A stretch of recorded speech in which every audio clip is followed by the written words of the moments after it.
What is up, everybody? It's Thursday. It is the NFL opener.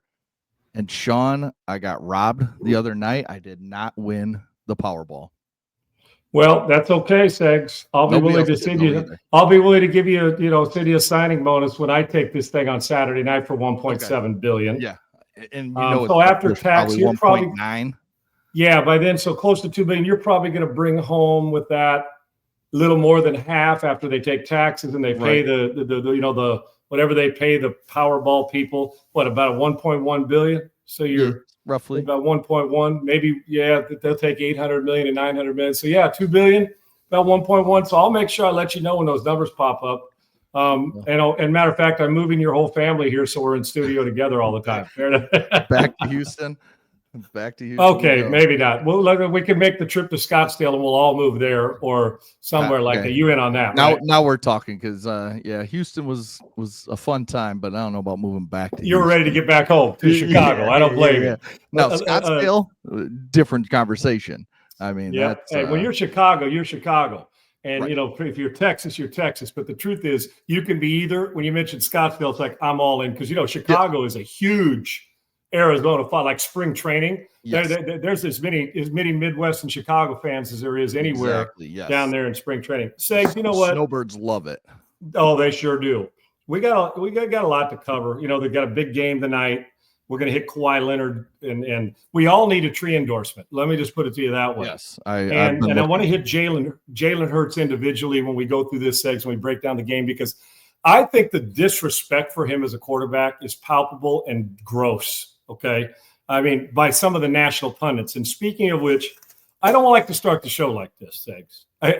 I come in here and I want to be upbeat and positive. And go, sometimes negative's good, but upbeat, positive, think, okay, we got games. It's the start of the NFL season. And we're going to hit red zone today, too, and how pathetic it is that fans never get a seat at the table. But then I'm going through, and, we go through our prep and getting ready and, adding a little powder to your nose before a show, all that stuff. See, you with the beard, you don't need it. Add a little powder to your chin so it's not glaring. You got the good beard. And then all of a sudden something comes up from a national TV show that you're like, you're out of your friggin' mind, right? This is a joke, right? April Fools, you can't be this dumb. The world's now dumber for having listened to it. I award you no points and may God have mercy on your soul. All those things. And I'm thinking, and I never make this personal. And this won't be personal either because I don't know the guy in person. I know him when he was a player and I know him as a broadcaster. Listen, I respect anybody who stands for something. But even then, when you stand for something and you overload your mouth with your ass and you need whatever it is that stops diarrhea of the mouth. This isn't perfect. It could be anybody that said it. And I normally, broadcasting's tough and all that, but this one ain't that difficult to get right. Okay? This one ain't that difficult. So lo and behold, you turn on, I guess it was Get Up. No, it's not Get Up. What's the other one called? What's the one with Stephen A. and is it First Take? What is it called? First Take. First Take. All right. I love Stephen A. He works his ass off, and Orlovsky's good football game. And Ryan Clark's won awards and played in the NFL and all that, which makes this even worse how he said it. They're talking about Arch Manning, and they're beating that topic up about generational talent or not. And you could say, now, before we play this clip that is going to make you say, oh, whatever cures diarrhea of the mouth, give it to him. But I'm not sure we can go back. You can't back up on this one and restart the truck and put it back in drive, Segs. Is generational talent. Are we talking generational talent, meaning he can win an Olympic gold medal in 3 other sports? Bo Jackson talent? Right. Deion Sanders talent? Are we talking football talent? Football ability? Football, because if you're telling me Arch Manning, real quick, and this had nothing to do with this part other than the beginning of this clip and generational talent, are you asking me if he's a generational talent at quarterback or just a generational talent that can play 4 other athletes? They're talking about generational football talent. Yes, football talent. Position. So the equivalent would be like saying Larry Bird, Kobe Bryant are not generational talents. The equivalent, I'm not talking about Arch Manning, to who we're going to talk about. The equivalent will be saying Barry Bonds is not a generational talent. Fair enough, Segs? Or that Randy Johnson's not a generational talent. Now, who knows what kind of athletes they are when they're playing football catch in their backyard? Those other guys, right? I don't know if Larry Bird can run a pass route, but he's white and could probably play slot receiver, but he's a little too tall for that. So you get my point. So when I hear this, I'm thinking, what's the narrative? What's the undertone? Why is this? So Stephen A. and Dan Orlovsky looked like he was baffled by the comment as well, and Ryan Clark. And I don't watch these shows, but I do watch clips because I do. Dan's really good with his X and O segs. You can't miss the clips because they put them everywhere because they're so stupid. Right. And so never personal. But when somebody says something like this and we don't comment, I feel like I let myself down. Here's what they said on First Take this morning and talking about generational talent at quarterback. I think there's less than what you think. I think John Elway was a generational talent. I think Patrick Mahomes is a generational talent. I don't think Tom Brady, I don't think Drew Brees, I don't think Peyton Manning are generational talents. I think Andrew Luck ended up being a generational talent. I don't think there's a ton of them out there. But so then what? Then how does one, in your eyes, be a generational talent? Because there's not a lot of difference. Production. Let me chime in here because I love the argument back and forth between y'all. I ain't trying to get in the way of it. Here's the reality. The operative word here is. Do you believe Arch Manning is a generational talent? He could be, but he's not. Why not yet? What have you seen to say that he is? There's no evidence. There's no evidence. Okay. Well, then here's what I don't get. I understand what Stephen A. is saying is, how are you judging talent? By what a guy looks like in a uniform? Because he's 6'5", 230? Are we saying, or when you say, well, there's no evidence. And you're right with Arch Manning, there's not enough evidence other than high school to say he's a generational talent, a generational name, a generational potential, all that great DNA, all that. I get that part. But then to double down and triple down and quadruple down on this. He said that Drew Brees, Tom Brady, and Peyton Manning aren't generational talents. And you can tell with the way they were talking about Elway, Mahomes, and Arch Manning, they're talking about the quarterback position. Yeah. And then when Stephen A. says, could be, but isn't.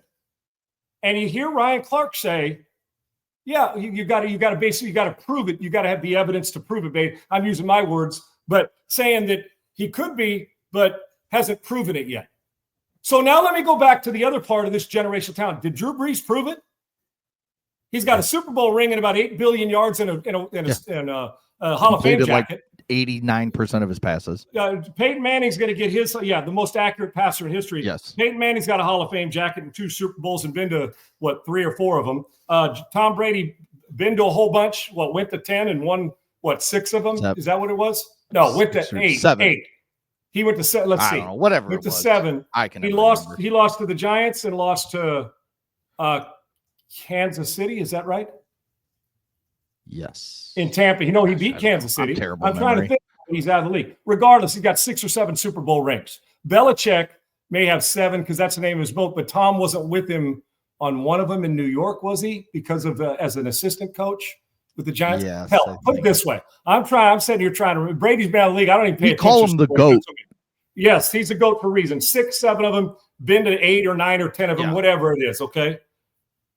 Mahomes, generational talent. Elway, generational talent.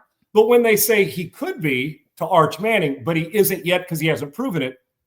But then to turn around in one part of the segment that Ryan Clark honestly looked into that camera and said, as a guy who's supposed to be knowledgeable about football, maybe it's the wrong lane. And he defended quarterbacks as a DB, was a good football player. How in the world do you actually look into that camera and say those 3 aren't generational talents, Brees, Brady, and Manning, and then turn right around when they're talking about Arch Manning and say, well, Stephen A. said he could be. Fair enough on Arch Manning. And then in the background, you hear him say, but you got to prove it. Yet he turned around earlier in that segment and just told us that those 3 guys who have proven it to the tune of 8 billion yards, 400 million touchdown passes, and Super Bowl rings to boot have not proven it. So Bird's not a generational talent. Bond's not a generational talent. Shohei's not a generational talent. And quite frankly, then neither is Mahomes. Because if Mahomes, if Brady's not a generational talent at quarterback, then Mahomes sure as shit isn't. And if you're just talking straight athlete, the best athlete at the quarterback position, if you're talking about being able to move and run, resides with Josh Allen or Lamar Jackson. If we're talking about athlete that can move and do it all. If you're just talking about generation, right, Arch Manning is not proven he's a generational talent. He comes from a generational talented family. family. But to sit up there on one side, that's why this is hot take, overloaded bullshit. And for people who watch and let this happen and keep watching without fighting back on the set and allow him to say this, are you know what? You're just as guilty to let him get away with it. I'd walk 10 miles over broke glass to have been on that set when he said it, because I'd have jumped through the screen at his ass, and Stephen A. wouldn't have got a word in edgewise, and I'd have yelled over him, because this to me is, how am I supposed to lend you? And what I say is Ryan Clark should have a lot of credibility. Player, award-winning, I think he's won an Emmy as a broadcaster, all that. Much respect. I don't know him as a guy. I'm sure he's a good guy. But there's an undertone always to his. But this is, when it just comes to football takes, this is as dumb as it gets. You don't have to even be a football fan, just running a fantasy team, and you've never even played it or seen it or watched it to know, oh, yeah, I heard that name, Tom Brady. Not a generational talent. Now compare it to other sports. Now do other sports. This is just dumb. It loses credibility. And the fact that you got to sit there and look at it makes you say, are you getting real stuff on that set or on any set when people say stuff like this? When do you know? How do you discern between what they really mean and what they don't? This has got to be a clickbait. And it baited me in. It got me. Because if he really believes this, then he does not know the position or what a generational talent is in football. Period. It's embarrassing. Yes. It's embarrassing. The thing that threw me off, obviously the whole thing threw me off, but he says that about Brady and Breeze and Manning. 3 of the top, I don't know how you have them, I would say 3 of the top 7 or 8 quarterbacks of all time. Without if doubt. They're not generational, then I don't know what the definition of generational And they're moving, is. as Kim Hall says here, they're taking talent, Segs, and player and putting them in the same group. If you're talking about generational quarterback and player, then he missed the boat. If you're just talking about skill set and talent, Cam Newton was a generational talent. Right.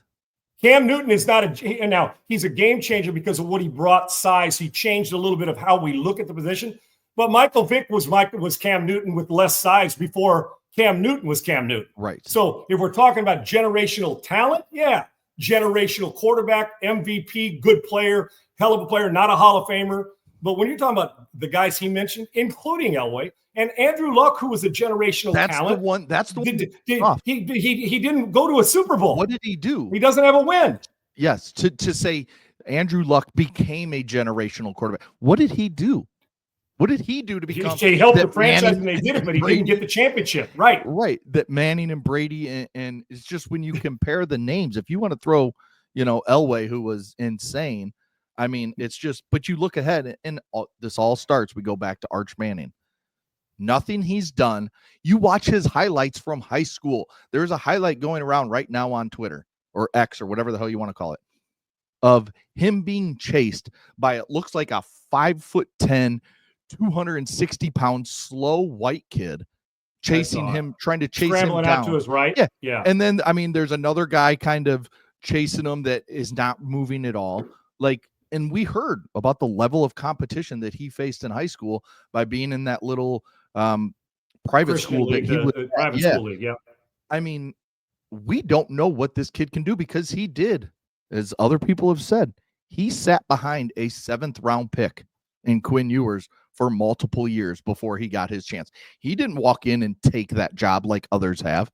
He didn't walk in like Trevor Lawrence walked into Clemson and eventually took that job within his first year. He didn't, Bryce Underwood, if you want to talk about a generational type talent that has every tool in the box, look at Bryce Underwood, 6'5", 235. He's a true freshman. He runs like Cam Newton, yet he's got an arm like anybody else any big time arm you want to throw at. If we're going to talk generational type talent that has the talent to be one of those guys, it's him. He's a generational skill set, but not a generational quarterback just yet. Exactly. He's just not. That's the best way to put it. Right. Exactly. So Trey Wingo said it yesterday. These guys are saying stuff that there is no way possible they can believe it, yet they continue day in to spew it, day out to spew it. And get contract raises and all that. Listen, I like I said, it's not personal. I respect anybody who, like I said, gets it there and puts time in. But this is just telling me you can't think this. You just can't. You can't think like this unless there's some other undertone that we don't know about or something weird. He knows football. and to say this stuff, and I know we're in a time of clickbait and hot takes, but aren't we clamoring for good football and sports talk without the shit that muddies the water with the verbiage? A lot of it's dying. Yeah, it's to me, it drives me crazy because eventually your gimmicks become played out, and then the next gimmick comes along. And to get clicks and say it, I can't fathom going on. And I truly believe this. I don't say stuff I don't believe.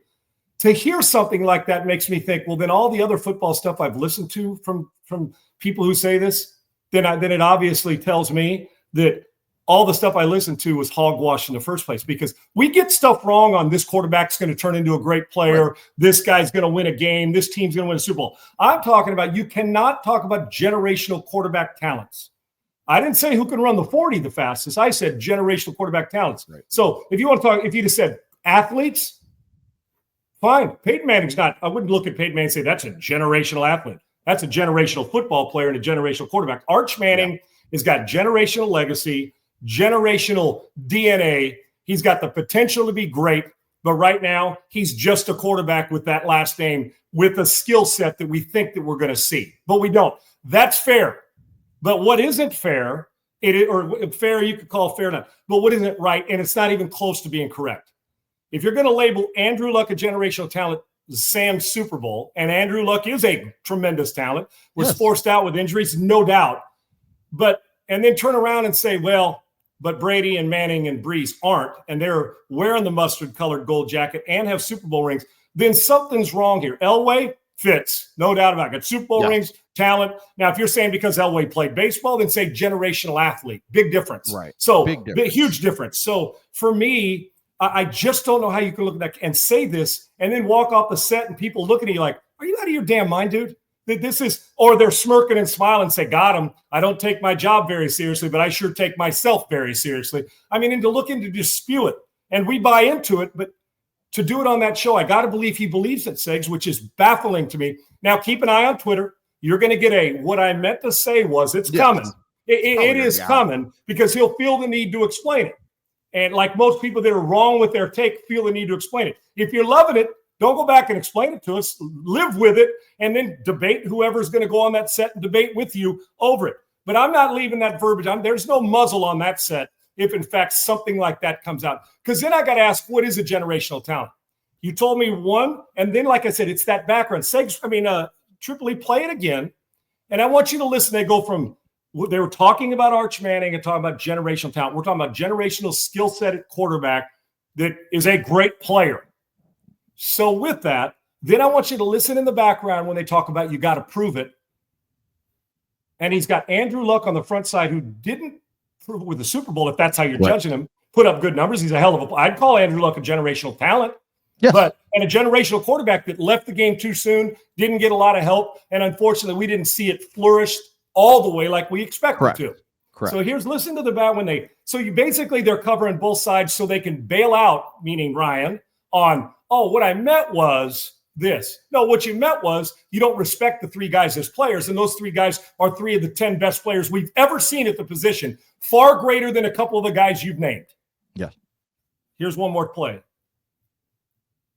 I think there's less than what you think. I think John Elway was a generational talent. I think Patrick Mahomes is a generational talent. I don't think Tom Brady, I don't think Drew Brees, I don't think Peyton Manning are generational talents. I think Andrew Luck ended up being a generational talent. I don't think there's a ton of them out there. But so then what? Then how does one, in your eyes, be a generational talent? Because there's not a lot of difference. Production. Let me chime in here because I love the argument back and forth between y'all. I ain't trying to get in the way of it. Here's the reality. The operative word here is, do you believe Arch Manning is a generational talent? He could be, but he's not. Why not yet? What have you seen to say that he is? There's no evidence. There's no evidence. Ryan Clark said no evidence in the background. So if there's no evidence to prove it, if you're talking about championships, honestly, I'm not just taking championships into it. For Andrew Luck, who I think Andrew Luck is a generational quarterback. That's not the part. The part is the Manning, Brady, and Brees thing. Do you know how tough it is to complete balls like Drew Brees completed them? And then they're going to go on and watch. Eventually, you'll hear, well, Belichick wouldn't have been anything without Brady, and they'll be chiming in on that, saying, well, wait a minute, now you're defeating it. If he's not a generational talent at quarterback, then how did he get 6? Because people are saying, well, if Bill doesn't have Tom Brady, isn't that the very definition of generational, that you elevate and take people to a new level? And we're not going to see somebody like him. I got news for you. Even Mahomes is going to struggle to win as many Super Bowls as Brady did. So going back to that, Segs, is when you think about, and what was Brady's got, did he get 6 with New England? Yeah, he got 6 with New England, 1 with Tampa, and he went to 10. So we were right the first time. And just with all these rings flown around. Yeah. So with this, if it's evidence, what evidence does he need? He said, you want evidence with Arch Manning. You want evidence with Arch Manning, but you got evidence with Brady, Manning, and Breeze, but you're saying that it doesn't matter because, well, they're not talents yet. You got talent. You got both with Elway, but you got them all with the others too. What? Because Elway was run the 40 faster than Brady. But that's not what they're going here. They're going on quarterback play, dude, and how they transcend the position and how they elevate the position. And to say that, this to me, anytime the quarterback position talk comes up, I can't listen to him talk about it now. I just can't. And I have in the past. I won't now because it's like you obviously, okay, he's a DB. Is Rod Woodson a generational talent? Yeah. You're damn right. Is Charles Woodson? Yeah. Was Dion? Yeah. Okay. Yeah. I don't know. Here's maybe what takes part of this away is we got to think of the term generational talent. Yeah. I mean, when we're talking generational talent, normally the phrase means there's one for each generation. There is that guy. In 80s, Elway was that guy. And then, other guys become a generational talent. I thought Manning was that guy all through college. Everybody talked about him as that guy. And then Andrew Luck came along. Everybody talked about Andrew Luck as that guy.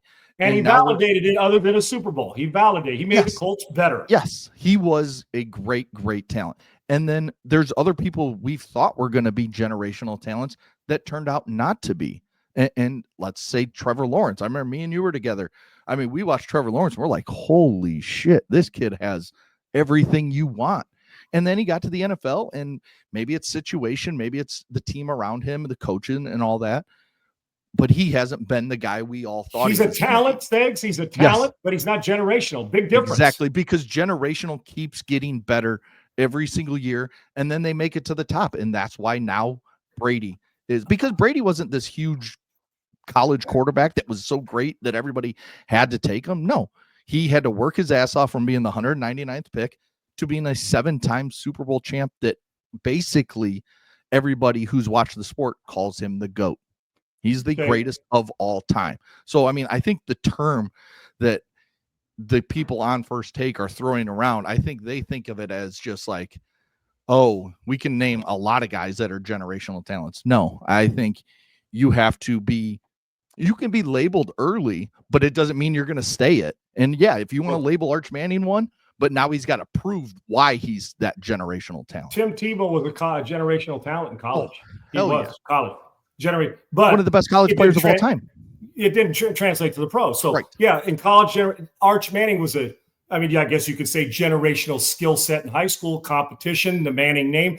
But the truth is, had he not had the name, we'd be saying, oh, guy waited on his turn, was a really good high school player. Man, they'll speak highly of him. There's a lot of praise. That's how he applies it to college. So he's not there yet, is the key word. But also, how are you defining it?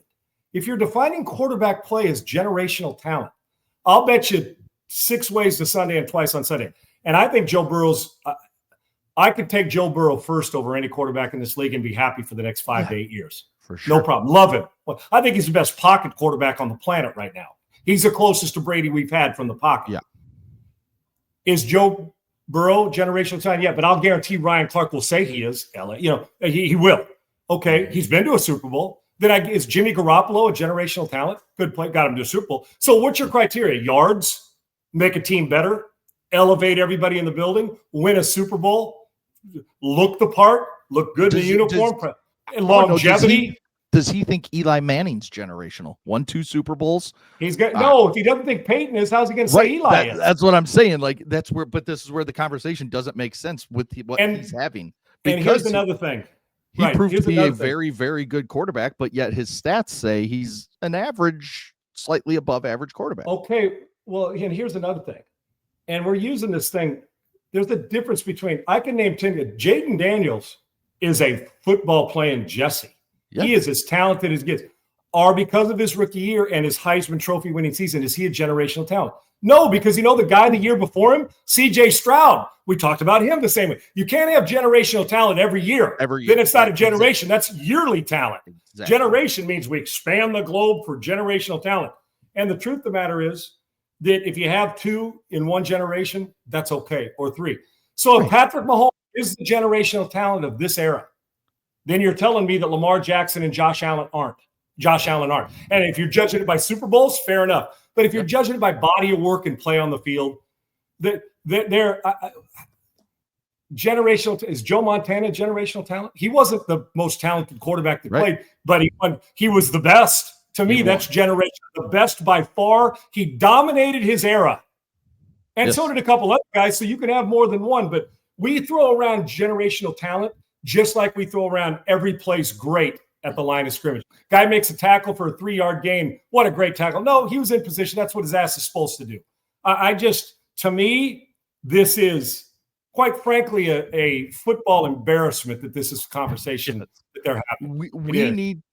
We need to get rid of the term generational talent unless it is that guy, a John Elway, an Andrew Luck, or a Peyton. LeBron James is a generational. Do you think he's better? Jordan, I get. See, I think Larry Bird was a generational talent. Yes. He wasn't the most talented, but dive all the things he did as a basketball player. Now, if you said, Sean, generational athlete, I'd say, get the hell out of here. Right. No, but generational basketball player was smarter than you, better shooter than you, got more rebounds than you, even though he couldn't jump as high as you, all those things that go along with it. LeBron James. So, and see, guys like Elway, LeBron, and Jordan, they cover the generational athlete, generational talent, generational performance, all that. Yes. So what is their criteria? In this case, to put quarterbacks and generational talent when you've got multiple Super Bowls, multiple yards, multiple touchdowns, I'm talking about millions of them, you missed the mark here by a long shot. Yes. It's not even close. Bring back the word elite. Just bring back the word elite. And I'm sick of that word too, yes. I am too, but at least when we're talking in this, you can call guys elite. You want to call Andrew Luck elite? Fine. I wouldn't have him as a generational talent, me personally. I can see why some would, but he was an elite quarterback that if he kept playing would have been, had a chance to win a lot of Super Bowls if he stayed healthy. But it's just it's just the conversation and it continues daily on all the TV shows that we have to see highlights from. And deal with on a regular frigging. And some of the things people say is great, but I just the agenda things, it's so hard. That's why I don't watch it. It's not because I don't like football or bitter at it. I need just teach me. Yes. Even you know what I'm saying? First of all, don't talk under the expert. Right. Don't talk. Segs, I've told you this before. When you've talked about Sean, when you first went on TV at ESPN, what was it like? And I was taught at an early time. I had to learn from somebody else. Hell, you're scared to death, and no matter broadcast journalism major or not. Which when the light goes on in this live, you're like, damn, hope I don't screw this up. My goal was to not talk under the person who's an expert. I would consider Belichick and Brady experts. Right? Brady, Manning, and Breeze are laughing their ass off at this comment by Ryan Clark, and to the point where they're rolling their eyes. They're laughing at him, not with him. Okay, that's one. But damn, I lost my train of thought. Segs, what was I going with that? We were talking about Brady, Manning, the talent, television. My goal was not to talk under the expert because I wanted him to know, that maybe you can even learn something you say the expert may learn. And whether you did or not, but that was a goal. And then secondly was not to talk over the amateur, meaning not the amateur, you're not in a condescending way, but in a way that said, like Matt, to teach it. So the person who didn't understand it gets it. And so the person who does isn't looking and say, come on, man, you're bullshitting. I know that. I know you know better. And so to find that happy medium where both are engaged was a goal. Sometimes you reached it. Sometimes I didn't. Sometimes they do, and sometimes they don't when it's analysis. But there's not an expert on the planet that's watching that show. Now, ratings may go up because why? Clicks galore. But when you walk out of that room and walk down the hallway and then have to go see these guys in person, you walk up to Peyton Manning and say, hey, man, I was kidding.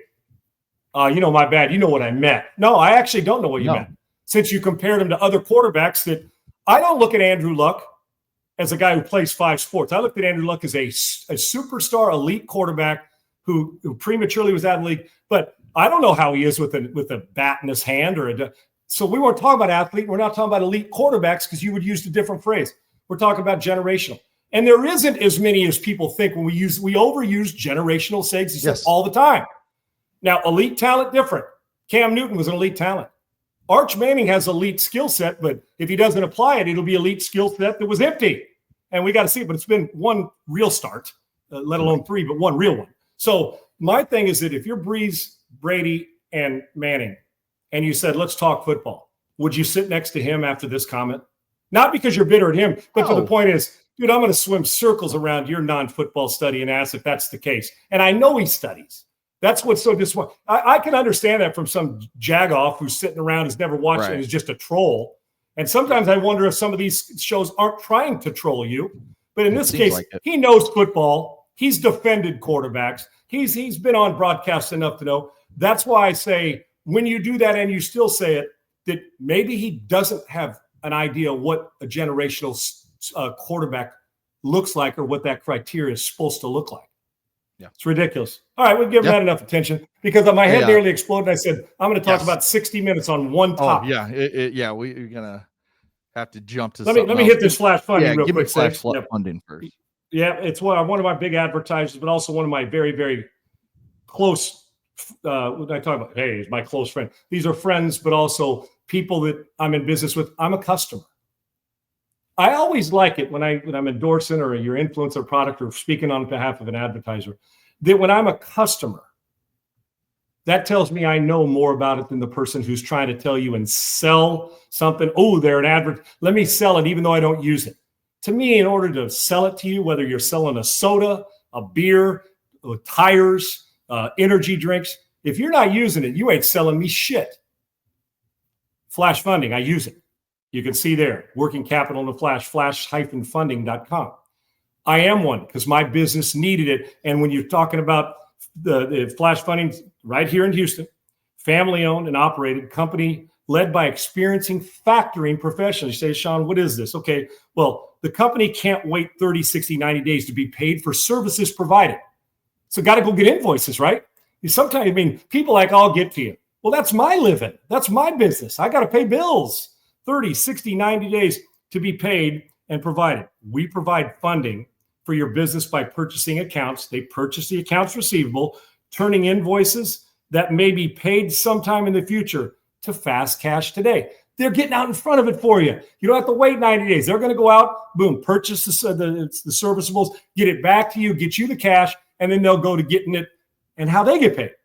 Purchasing those are so important to make sure that they take care of you and do it the right way. And they have purchased those accounts receivable so you can get your cash from Flash Funding. Flash Funding provides factoring service for companies anywhere in the country, anywhere in the USA, helping you maintain cash flow, which is important. I needed cash flow for my business. Bam. You know how long it took me to get it?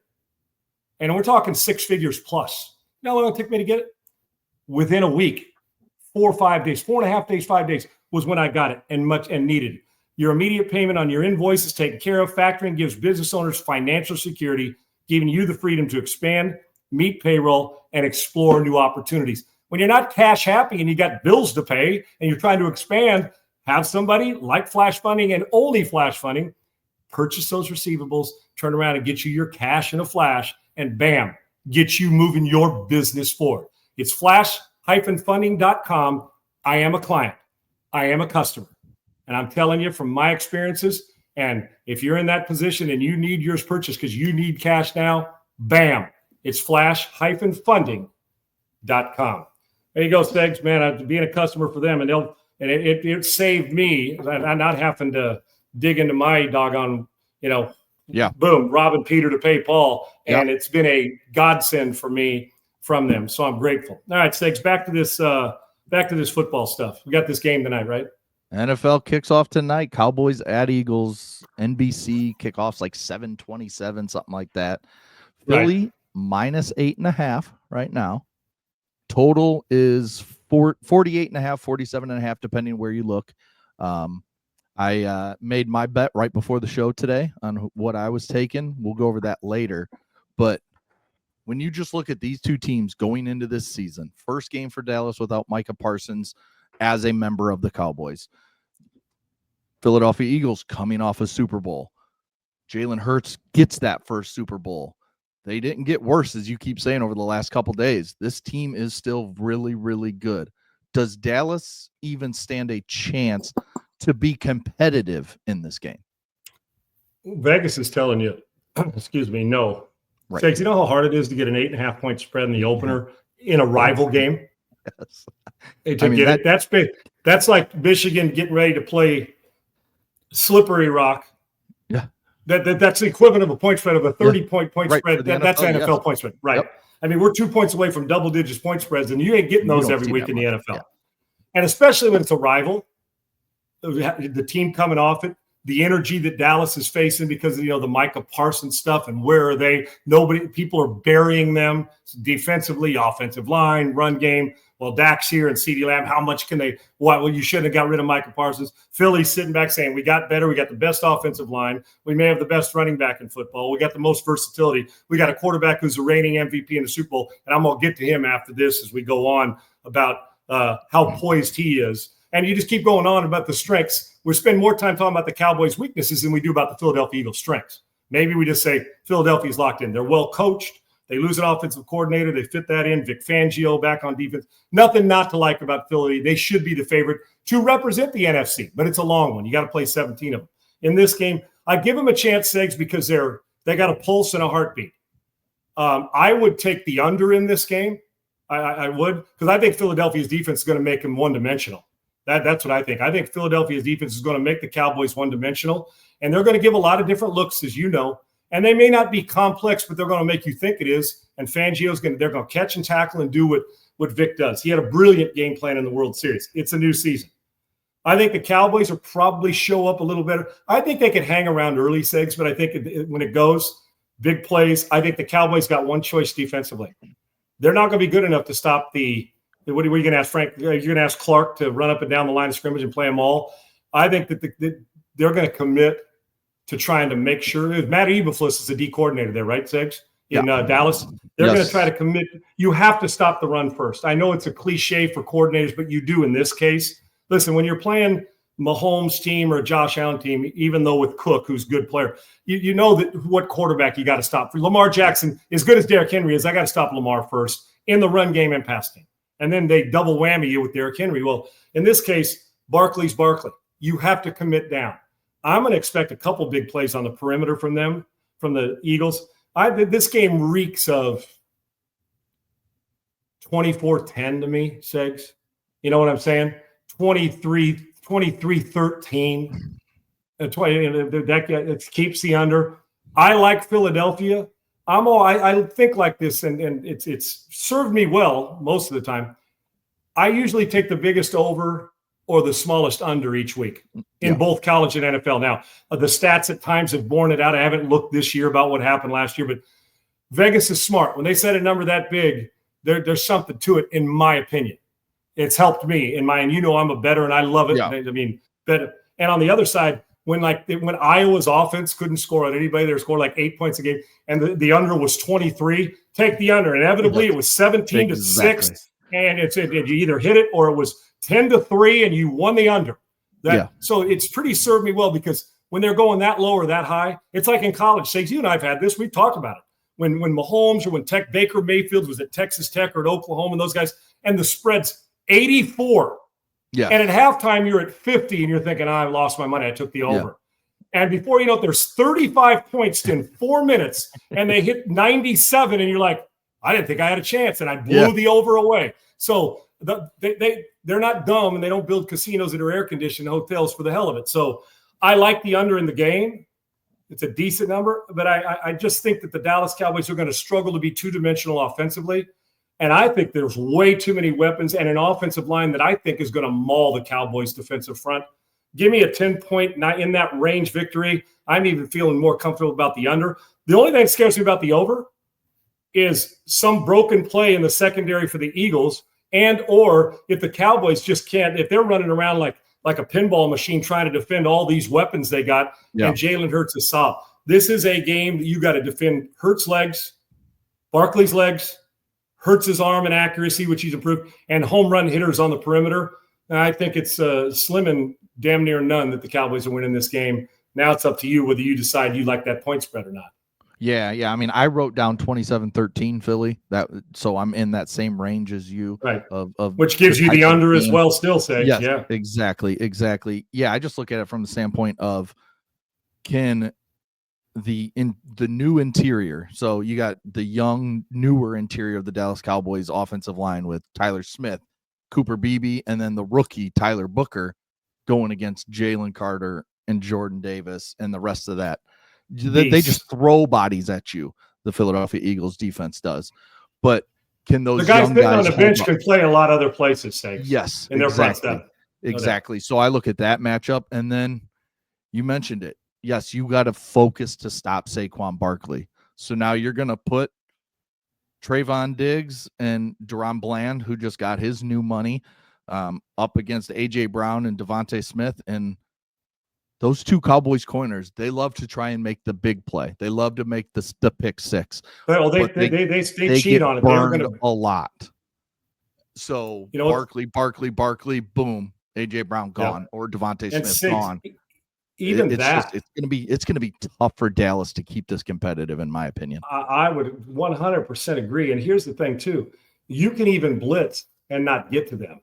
Right. Meaning because the offensive line will take care of their part. And if the blitz is coming from distance, if you do miss, Jalen Hurts kills you. A lot of times a quarterback like that is, if he misses his side adjust or hot read, is so good.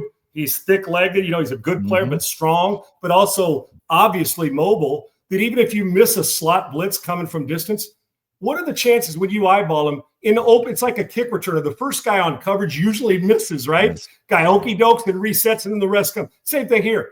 If you're the first guy to the quarterback, blitz, pass rush, and you miss, big plays happen all over the field. Yes. And the longer you got to hang on those guys out there, we're talking, it's tough enough to hold on to them under in a 2.5 drop back, put your foot in the ground and let it go, let alone a broken play. I would expect both. I think this is a huge task for Dallas. I don't have the Cowboys making the playoffs. I'm not sure they're a 9-win team. I think they're closer to the Giants than they are the Eagles. Yeah, I do. Outside with of Washington, obviously better. Right. Outside of Dak to CD, and now George Pickens gives them a nice number 2 wide receiver. But I mean, the running game. Yeah, talk about a talent. George Pickens is a skill. Yeah. Yes. But the run game with Javonte Williams, I don't know how much I trust that at all. It's not like they're going to sit down and run the ball 25 times and Dak throw 15 and they win games. No, they're going to have to win shootouts. And they have weapons, but I just don't know how much they can really do. Segs, here's another thing I think about that is I believe that Philadelphia thinks that they can play 2 high safeties, not even insert a safety in the run game, that their linebackers are active enough that they'll dare you to run it, and you're still not good enough or explosive enough in the run game, even though their coach, Brian Schottenheimer, is a run game expert. He really, but Brian doesn't get to block anybody. You can scheme up all you want. So I believe Philadelphia thinks they can line it up in the conventional coverage and fronts. Yeah. And not have to come down like the Cowboys are going to have to do. If they don't, Barkley will run for $175. He just will. And they'll destroy him. And it'll be that, boom, boom, boom, boom, boom, hand it to Barkley, and the game go home, and it's 33-10. Okay.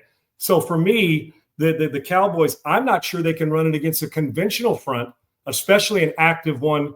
The Kobe, they run, Segs. They run. They're physical up the field. They're great in the interior. So they force you to bounce. And when you bounce, you're bouncing into team speed. That's stupid. Right. Everything about it. What's not to like about Philadelphia, honestly? Other than the fact that, is it a Super Bowl hangover? I don't. What's not to like? I think about. I have no idea because I mean, find me a glaring weakness. Yeah, their defense got stronger. They went and drafted Jahad Campbell out of Alabama, so just another great SEC defender just stuck into that defense. We haven't even talked about Zach Bond, who became one of the best defenders in football last year, and he can do everything. He can play the pass, he can rush the passer. So I mean, they are just so stacked across the board at every position. Yeah, maybe their weakness would maybe be secondary, but they just keep getting stronger and stronger and stronger each year. So it's just, I just, they're walking into the season, I cannot give Dallas a chance in this game just from everything we've seen. In that locker room for Dallas, how would you feel? You're in your locker room, you're sitting there, you're the quarterback, you're, one of the best players on the team, and you look at your phone or someone walks in and is like, they just traded Micah Parsons. You know what I'd say, Segs? They don't care much about 2025. Exactly. As a veteran, you don't want to hear that. As a rookie, you're saying, okay, they're bringing 2 rookies next year. We'll be a young team. We'll be on the uprising. If you've been in the league 10 years, rebuild or we'll see in the future. Doesn't matter. To me, it's saying, and I don't like to use the word quit because I know Prescott's going to show up and play hard. They're going to do everything they can to win, but they're outmatched. Going in, this is heavyweight versus middleweight. That's what this is. Whether Cowboy fans want to hear it or not, and as much as I hate to say it, and with this game this early, with the rivalry and the rest of it, you say, well, pride's got to kick in the rest of it. All that's fine and dandy. The other team's just far better, and they execute far better. The only way Philadelphia loses is twofold. One, if they miss their cab ride to the stadium or their car goes out, or two, they have a boatload of unforced errors or self-inflicted errors. Other than that, even if the Cowboys get inside the number, Segs at 8.5 points, I think it would be a backdoor type thing. Cover like, oh man, they got a late touchdown. They took their starters out, even though their backups are good. Oh, final score 27-19. Yeah. They got inside a half point, which okay, great. But I'm just saying, if you're saying straight up, this is in truth, this is on paper. Power 4 conference versus an FCS school. Right. And before we jump to Jalen Hurts and the talk around him, I don't know if you saw this little nugget pop out from, I believe it was Schefter this morning, that Howie Roseman and the Eagles took a shot and tried to trade for Micah Parsons. They called Jerry and said, here, and supposedly they made a very competitive offer. I don't know what they were offering. I don't know what players that maybe the Zach Bond that we just talked about. Maybe he was in there. They made an offer, but Jerry is not trading Micah in the division. Can you imagine if he did? My gosh. Can you imagine if he said, well, this was the best opportunity? Right. Yeah, I don't care what Philly traded. Give them Micah Parsons, assuming health, just give them the Super Bowl trophy.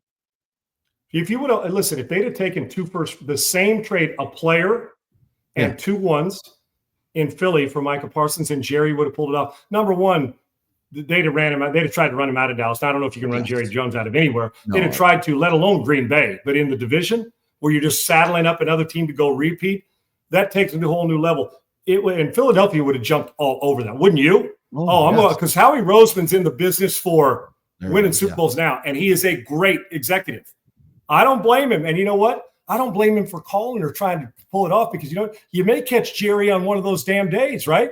Yeah. You know what? Philadelphia, because his ego's big enough to think, screw Micah Parsons. We'll show you that we can beat you with you having Micah Parsons, and we'll stock up later in the draft. Well, in Philadelphia or in Green Bay, those picks are going to come beyond number 20. Right. They just are. Be picking later so you're going to be picking low. So, to me, Segs, the game says Philly. The Cowboys have, we're talking about unproven, trying to figure out. I'm not even judging their past history. I'm talking about this year. Right. There is, if you go through the Brent Musburger old school CBS NFL Today check mark of pro, who wins the category? Where's the category where the Cowboys are better? You're going to tell me Prescott's a better thrower of the football, more pure? All right. Yeah. But he's limited now on the edge. Okay. But Jalen Hurts, I don't know, 300 yards, Super Bowl MVP. It looked pretty damn good to me. So for me, I don't know in groupings whose secondary is better. Eagles overall. Yeah. Cowboys, Eagles overall. I'm talking about all 4 across and your nickel and dime. Yep. Who's better defensive front 7? It's not close. Not better close. Offensive line. not close. Best Right. football player on the field plays running back for the Eagles, not Right. close. Wide receivers, equal. Fair? Matter of Equal, fact, Philly's sure. still got a little edge because Pickens has to take his to, and there's another step to his. Yeah. But Devontae and A.J. Brown been doing a little more tight end position. I'll give Dallas CeeDee Goddard, Lamb's. I can make CeeDee Lamb's the best of all of them. Yeah. But yeah. I would say right now Devontae Smith as a player is more advanced than Pickens, yet Pickens' skill set says he can be a top level. So I'll call that a wash. I'll call that a wash. No other place. Field goal kicker. Both got good field goal kickers. Yeah. Both can punt. Special teams are both good, right? Yeah. So you're getting, we know the Cowboys kicker can kick it from like 87 yards. But if they kick 3 field goals tonight, I ain't going to mean a hill of beans. They're going to get their ass kicked 35-9. Right. So give me Philadelphia, and until somebody – now, if you were telling me Washington was playing this game tonight against Philadelphia, that's who I was. Now, we got it. Now, that's an opener, brother. But it's the Cowboys and do it. The Cowboy fans tomorrow morning on my guys in Dallas on their show are going to be talking about, it could be a rough one. Sure would have been nice if we could get pressure on the quarterback, but he's in Green Bay today. So yeah, that's just one of those shows. That's just one of those shows you open up the phone lines and just let them go. Like, hey man, welcome in. We have Morning Talk Radio. We have a lot to say. We're not saying anything. 4 hours. We'll take your calls right here on Sports Talk 790. Right. Empty the bucket on Jerry Jones because that's what it feels like going into this game. That it's going to be bad. And if you're Nick Sirianni, if you're Jalen Hurts, if you're any of these players, if you're Howie Roseman, I mean, how great would it feel to know that they just traded Micah Parsons? Now you go out there and you just spank them on national television in the season opener, and you make Jerry look dumb. I mean, that's what you should want to do every week. Perfect storm for them. Yes, this is set up perfectly because we do see a lot of times when they're doing the ring night, the ceremony on opening night, that team comes out and plays a little, they don't play up to what we normally expect from them. We've seen it from Kansas City in years past. We've seen it from others. But Philly has a lot to play for in terms of just embarrassing Dallas, even more than they've already embarrassed themselves. No question. You know what happens after stuff like this, Segs? When you get your ass handed to you, you get back on that bus, you get to the airport, you fly home. And when you get home, grumblings start. Yep. Well, how do you expect us to play better?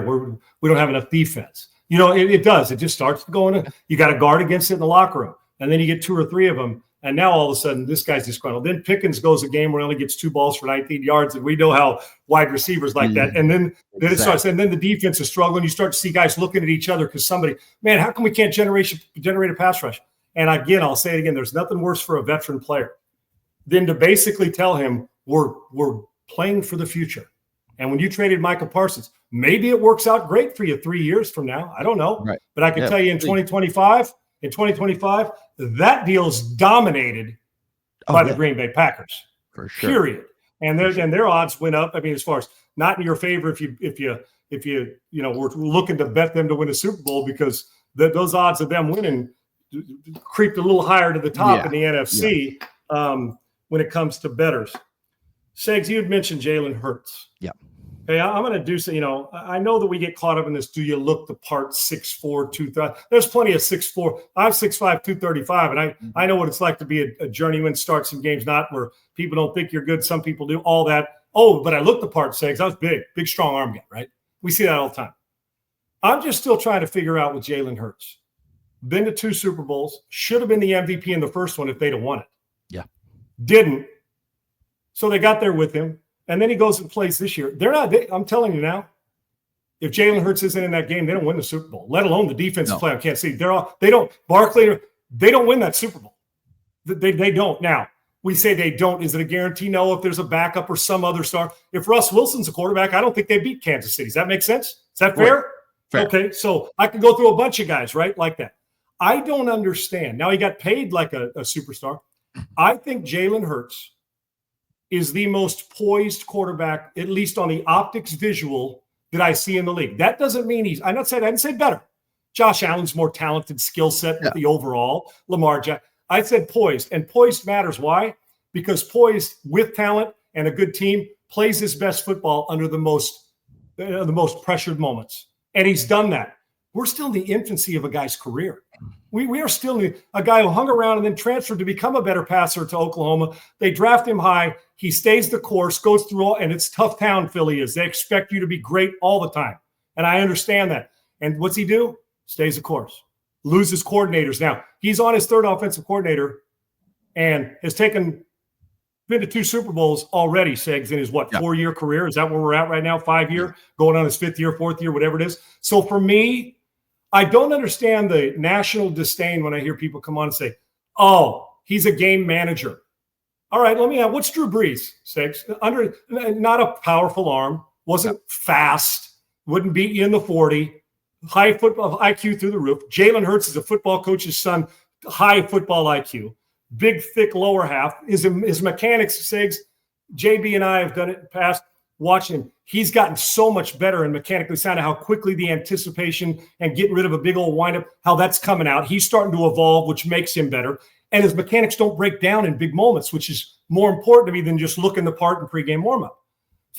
So I ask you, when it comes to poise, find me somebody that you look at and watch perform. See what I look at. Doesn't it sometimes look like he's moving in slow motion, but nobody can catch him? Right, yeah. There's this ability on his face. I can never tell. And I compare it to Warren Moon, and here's why. Because I was a teammate of Warren's. He's one of my best friends, as you know that, Stiggs. Yep. But I could never tell with him in the game. If I would have known what he did, I would have never known if he threw a pick or a touchdown. Now, he didn't throw many interceptions, but you get my point. Yep. The ability, and I learned such a valuable lesson watching him go about his business. Now, Favre was emotion all the time, right? But that's okay. That was him.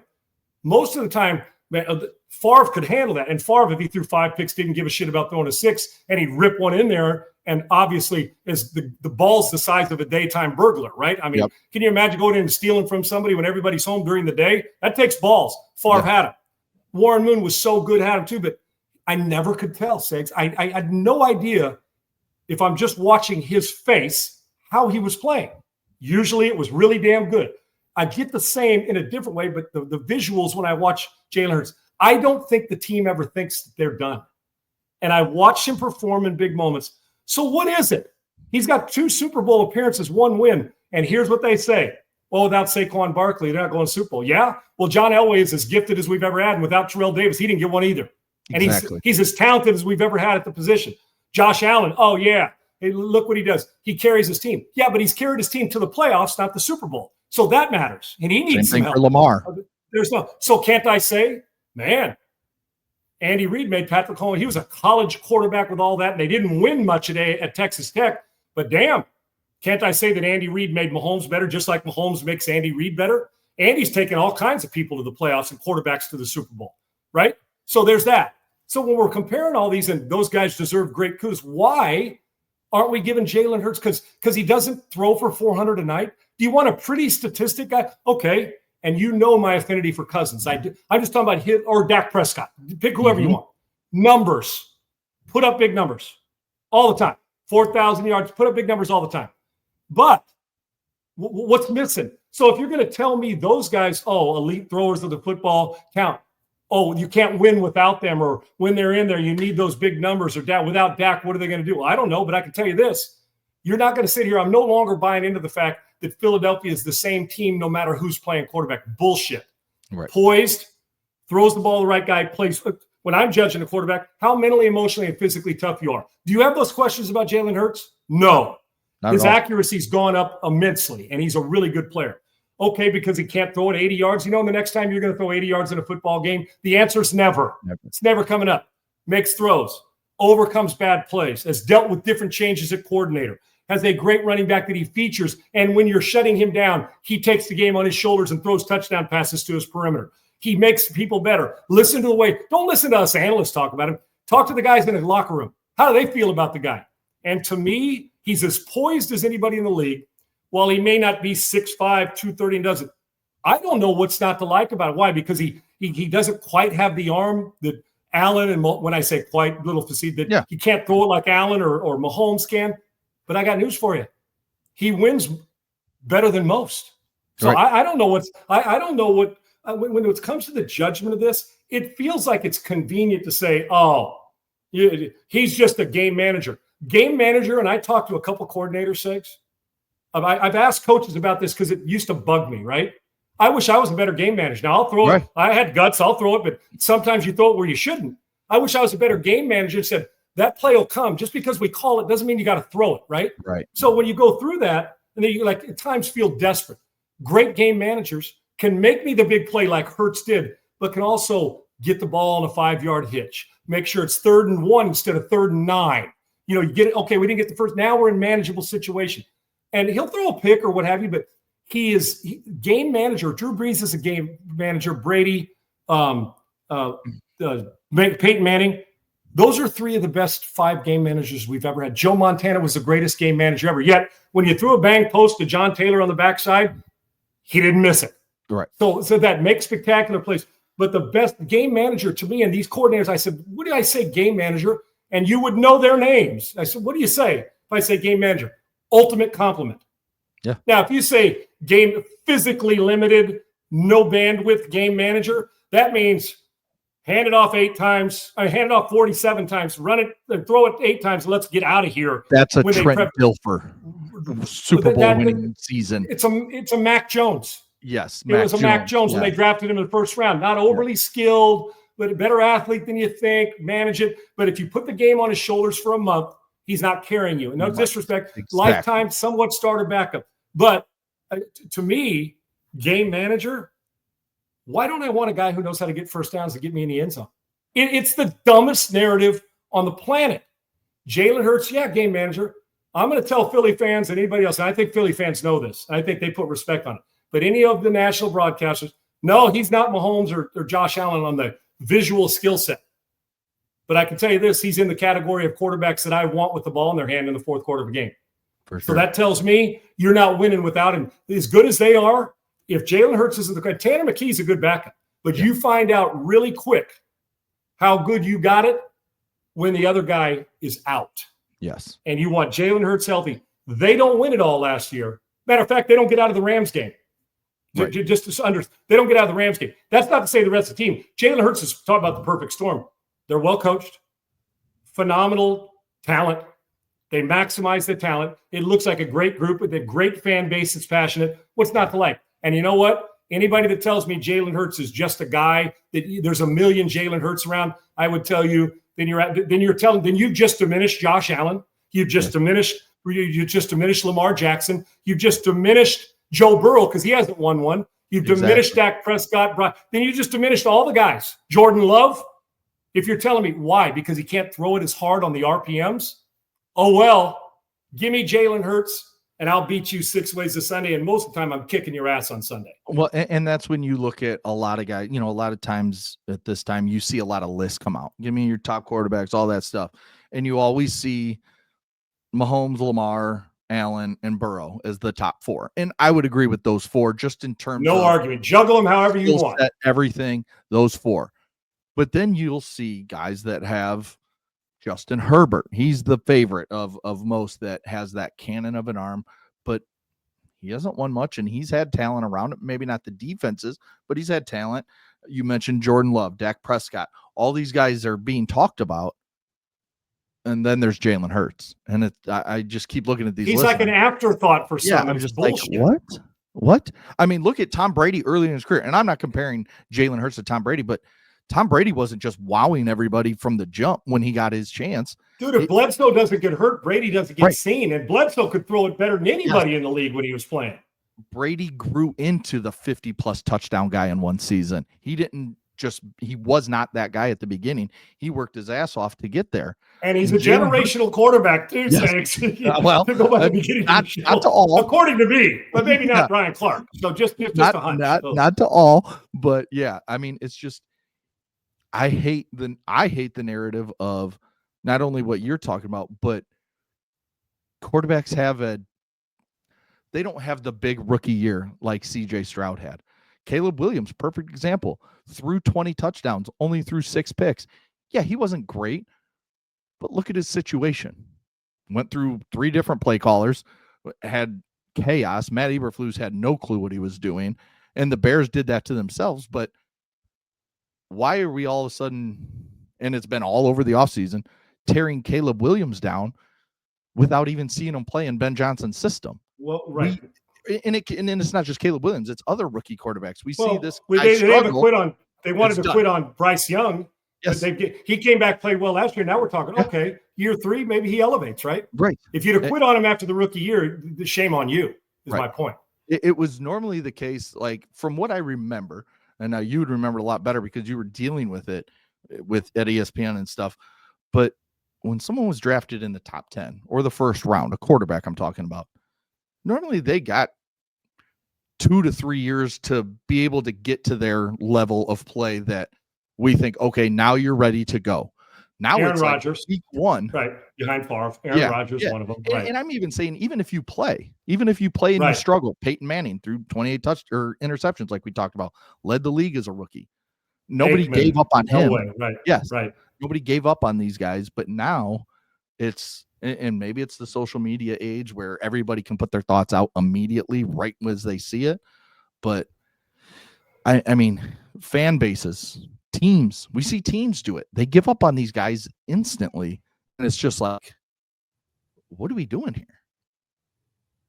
Well, first off, King Kenny, 1240. Nobody said that nobody else can run the system. Oh, Philadelphia would be great if Josh Allen was there. Philadelphia would be great if Lamar Jackson was there. Philadelphia wouldn't have gone to the Super Bowl if Russ Wilson was there. So you or Kirk Cousins, slice it however you want. Dak Prescott's not taking him to a Super Bowl next year. He's just not. As good as he is, it would have been different because the bandwidth is down. And I disagree. If you put him on any other team, Hurts is average. Now, if you put him in Carolina, yeah, they're probably average. His numbers are a little more average. But how are we so we're taking a guy's game away? I'm going to tell you right now, put Josh Allen in Carolina. Who's the worst team in the league this year? Sakes. Pick one. I don't care. Cleveland? Yeah. Cleveland? Put him in Cleveland. They're not making the playoffs. Yeah. So Josh Allen would look, he'd look more imposing because he's physical. He's a great player. Of course, good players make great quarterbacks better. If you'd have put Tom Brady on a shitty-ass team with a bad coach, Tom Brady probably wouldn't have 10 Super Bowl appearances. Obvious. But to say that Jalen Hurts would be average, then you're not watching the position. Simple. That doesn't mean you don't know football. You're not watching it closely enough. You're just looking at stats and numbers. Jalen Hurts, there's nothing average about him. Now, is he the guy you're going to load up to throw 45 times a game for 6 straight weeks and win? But guess what? If I got a team that I got to load it up and throw it 45 times a game for 6 weeks, I'm not winning anyway. It doesn't matter if it's Allen, Mahomes, or anybody else. So having good players matters. Yeah, no shit. That's all of sports. Of course.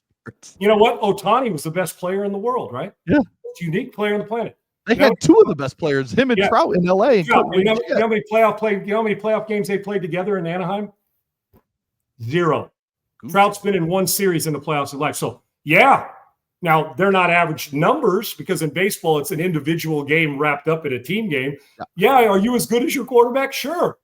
But I know this, that if you took the 9th best quarterback in the league, there's a good chance Philadelphia isn't in the Super Bowl. Poise, under pressure, does matter. Everybody has an opinion. I'm okay with it. But there's nothing about Jalen Hurts that's average. There's just nothing. We can play the if game. If he goes there, if my aunt had balls, she'd be my uncle. If Jerry Rice didn't have Joe Montana but had me as a quarterback, Jerry Rice would have been more average. Yeah, probably.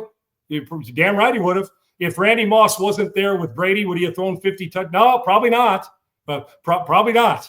So we can do that with anybody. But there's nothing average about Jalen Hurts, thanks. No doubt. Yeah, he continues to get better. And that's what I love about it. He's just – Isn't that part of the position, too, Six? Elevate every year? Yes. And real quick on your Caleb Williams thing, I want to validate what you're saying. If Caleb Williams didn't paint his fingernails and didn't have the approach he has, you know what they'd have said after his rookie year? Wait till he gets a coach and some players around him.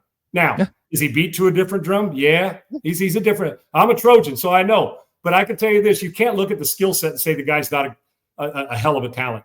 If he gets coached right and he buys in, Caleb Williams is going to be a hell of a – the reason why we're saying it, the narrative on him is, well, weird, or is he a leader and all that? And I don't know. I'm not in the locker room. But if they grasp him – so if he wins 10 games and throws for 3,800 yards this year and runs for 750 and throws 35 touchdowns and 10 picks, now all of a sudden he's great. No, he was a rookie on a team that needed help. Yes. Now, if he goes to hell in a handbasket and doesn't buy in and he's a journeyman, then we'll know he was a great college player like a couple other guys we know. Yeah, right. There you go. And you give him 2 years under Ben Johnson. You get 2 years, in my opinion. That's how I look at it with Caleb Williams. You get 2 years. You have a brand new offensive line that should be really good, including an all-pro and Joe Thuney. You still got DJ Moore, Roma Dunze. You drafted Colston Loveland. You have Cole Kmet. You drafted Luther Burton. You have weapons galore. So now the pieces are there. Now it's how fast can he pick up? How does Ben Johnson bring him along in that system? But to just give up on him, especially – when he throws 20 touchdowns and only 6 picks. And yeah, could he have been better? Sure, but still pretty damn good numbers for a rookie year in the situation. He was scrambling, running around, no doubt. It's and because the people narrative on him and Drake May and kind of thumb their nose at him is because of what Jaden Daniels did. But again, we've also seen quarterbacks have the big rookie years, CJ Stroud, and then come back second year and struggle. And it's all due to circumstances. You know, someone gets hurt, someone's out, coaches leave, but it's just the narrative of in every sport, not just this. We see rookies come up in baseball. They go 2 for 36 to start their career, and analysts and fans. Can I give you Kyle Tucker? Yes. Can I give you Kyle Tucker? Can I give you Carlos Correa? Can I give you Alex Bregman, all here in Houston? Yeah. And it turned out all right for those guys. So Segs and Kenny, I don't disrespect anybody on here. I didn't say you looked at stats. I said, as an overall, when we judge quarterbacks, stats are the most yards and all that. If I wanted to say you, Kenny, I don't know what you look at, and I don't disrespect anybody. Number one is I said you may have plenty of knowledge. I said it. I said, but if you're telling me Hurts is average, then you're insulting my credibility and insulting my intelligence and thinking I'm that stupid because I think, I may not have been to a Super, but I think I know the position kind of good. Just a hunch, just a fucking hunch, a little bit, just a little bit. But I'm not disrespecting. You may know a foul. You may have been a GM 40 times over. I give you all the respect. I'm not saying that Hurts is going to beat anybody in a throwing contest if he's somewhere else. And would his play diminish if he played on a bad team? Yeah, most would. And I said that Josh Allen this year would not take the Browns to the playoffs with that team. And he wouldn't.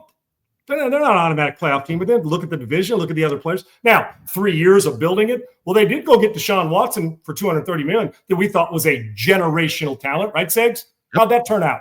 Not very good. So that team needs more than that. So you'd love to have Josh Allen, and eventually they would go to the playoffs. That's where it starts.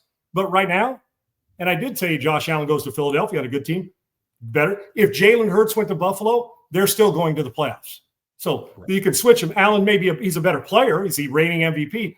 But Jalen Hurts isn't the 18th best player. He doesn't have to bow down and take a knee to other quarterbacks because somebody said, well, he doesn't throw it as pretty as Mahomes. Great. Who does? So nobody's questioning you about don't take it. If you take it personal, that's a you thing. I didn't make it personal. I just said, if you're telling me that stats or somebody else, that Jalen Hurts is average, that's an insult to Jalen Hurts. He's better than that. He's not average. And you know it. You know it, and so do I. So with that, I give everybody respect, or I wouldn't have ever read your thing. I like it, but it's just I think Jalen Hurts is far better than you think. You are going off of everything you see.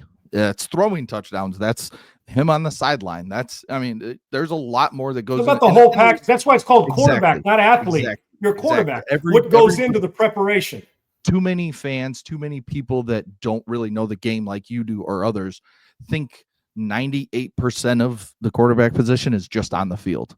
There is so much more that goes into it that makes a guy go from a second-round pick that some didn't know if he could play quarterback in the NFL to Super Bowl MVP in 4 years, 3 years, whatever it was. And his talent's only going up.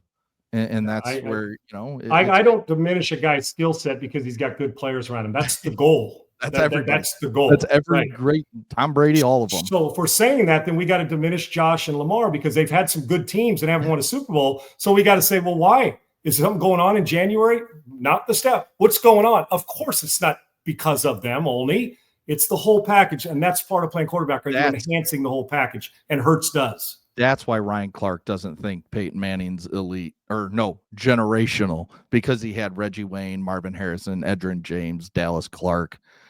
That's why. Yeah, and Tony Dungy's. I guess Tony Dungy. Yeah. And if Peyton would have been on an average team, he wouldn't have been as good. like as well witnessed by the 28 picks as a rookie, of course. So Kenny, it's all in good fun. Nobody's insulting you. I don't insult people on here unless they come up and say that Peyton Manning, Drew Brees, and I still don't make it personal. Drew Brees and Tom Brady are not generational talents at QB. Sure, they're not. Okay, they just all happen to be 3 generational talents playing at the same time, which is unique in itself. Yes, which we got with Elway, we got with Marino, and we got with Jim Kelly. All 3 in 1983, generational skill set at quarterback. Maybe Marino ain't beating you in a foot race, but I'll damn well tell you that's generational ball throwing skills. You think it still is generational? He ain't playing anymore. Okay, so I get it. Do it better than most right now. I get it. Segs, what we're going to do this red zone thing. Yeah. I want to discuss this tomorrow because, we're going to get Kawhi Leonard situation about. I want to save this because it's not. We'll get it in. I know there's a game tonight, but by Sunday, because you're not watching. You're watching the game itself tonight. You're not watching Red Zone. Right. But Red Zone will tease it. You fans, once again, are hosed. You get hosed by what you're going to pay, and eventually, you're never going to see a free Super Bowl. They're going to charge you on. You're going to get charged on streaming for your Super Bowl. It's coming because it's too much money that they're not going to pass up on. All right. 2 is that'd be like that'll be the same as doggone what's the drug cartel guy from way back when Segs in Colombia.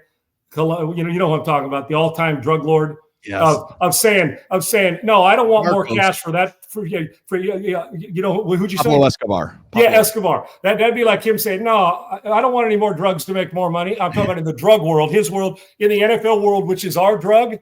You're still going to pay for streaming. You're still going to have a Super Bowl party, and they're going to okie dokie because they know they have to. But as the red zone thing goes, we'll discuss tomorrow. Once again, which I bitch about for 2 decades, fans never get a seat at the table. They never get a seat at the table. Now, social media is the closest seat they get, but they don't get to decide this. You keep okie dokum, you're going to run them out. And commercials, it's not the ESPN. I know they're part of this is an NFL doing with the commercials. We'll discuss that tomorrow. But Segs, I know we both laughed about this, but kind of makes you wonder how you could billionaires know how to beat the system, right? Always. Okay, so in Los Angeles, Clipper owner Steve Ballmer well, did it exist? But as the story goes, a tree cutting or tree planting? Tree planting business. And somehow Kawhi Leonard got paid a little extra coin because of it, huh? Yeah, 4 years, $28 million was the endorsement contract he got. Yes, endorsement deal he got from this company. And this company had Leo DiCaprio, Robert Downey Jr., Cindy Crawford, someone else that were also endorsers of this. But the kicker is those names I just mentioned, I think Drake was another one, put their money together. Kawhi got 4 times the amount of money that they got to endorse over the same period of time. And they actually did endorsements. Kawhi Leonard, Pablo Torre. He didn't do a commercial, right? He didn't do anything. Did not mention at one time anywhere that Pablo Torre, who broke this story, could find. So basically $28 million to beat the cap, to beat no-show job. Right. Yep. Yeah. To beat the cap, to circumvent the cap in the NBA, which is, well, that's incredibly complex. It's not breaking a rule. That's breaking an NBA law, basically, is what it is. So held harsher. If it's true, listen, Pablo Torre, he's a good journalist. He's been on a roll lately with some of his stories. Oh boy, has he ever? Yeah. He got some insight somewhere. He's getting great stories, and good on him. Yeah. But with this, number one is it reeks. Number two is it makes you wonder who else is doing it with fake and and Steve Ballmer, if I'm not mistaken, is a billionaire multi that he put like $50 million into the company, Segs. And I don't know if he put it in and actually lost it because now it's supposedly bankrupt or no longer goes. Right. So I can tell you one thing about billionaires, what they don't do, Segs, invest $50 million and a couple years later, close it down. They don't do that shit. Why? They got to be billionaires because they're not stupid like some of us are and frivolous. They may be frivolous with their money, but when you got $100 billion, you can be frivolous, do whatever the hell you want. But they still forget $50 million. They don't lose $50,000 like that. Going into something knowing talk about the hiding money, getting him paid so he can't go. Plus, Kawhi's getting so much more. Why? because he's load management. So he's getting, you could even double that because he's not playing every game. He plays what, about 45 or 50 of them a year, something like that, 60 of them a year. I did the math. He missed 226 out of 492 games since he joined the Clippers. So he's missed 46. So he's not only not playing very often, he's also not doing endorsements to get paid $28 million, which is now looks fraudulent. Like they've slipped it in under the Steve Ballmer cap to give them more latitude to do some other things. Correct? Isn't that what this comes down to? Yeah. I just love that it's a tree planting service. Like, come up with. I mean, you got to, or is it? Did they do the tree planting service? All the rich people, in those areas, we're going to make it look good and protect your haven and your beautiful crib. Yeah. But it's kind of brilliant on the tree planting. Why? Segs, who questions the tree planting? Because it's so generic and basic, right? Oh, and you know what? If you're a granola person, save the environment. I'm planting trees, and I'm all for saving the environment, planting trees, but I'm not doing any. I want to listen. If there's any potential advertisers out there, I will actually do work for you. Yeah. Come on in here, hand Segs and I 28 mil. I promise you can come on and be a guest every day. Talk trees, talk. You can thumb your nuts on here for an hour if you want for 28 mil. Yeah. But I promise we'll do the advert. We'll actually do it for you. Yeah. But I'll take it if you want to. But it's pretty brilliant. I mean, if he just said like betting or something, Kawhi wouldn't be involved in that. But Mercedes Benz, that's too obvious, right? Oh, yeah. But tree, it's like, oh, look at him endorsing what's right. Segs, we're green. Damn, we're adding some oxygen. Shirt.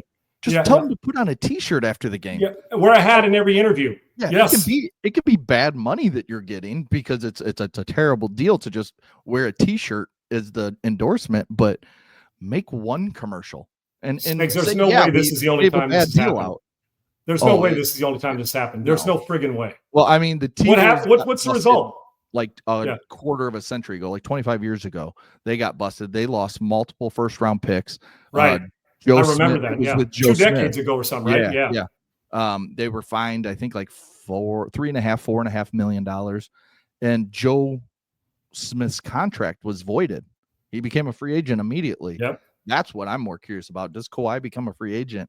And does any team? But then, Segs, if you become a free agent, do you have the balls and guts to leave for a guy who gave you $28 million extra? And then what happens is, wait a minute now, we had the agreement. I'll take my punishment. We don't get a first-round pick next year. We were voided the whatever the NBA gives down. Well, wait a minute.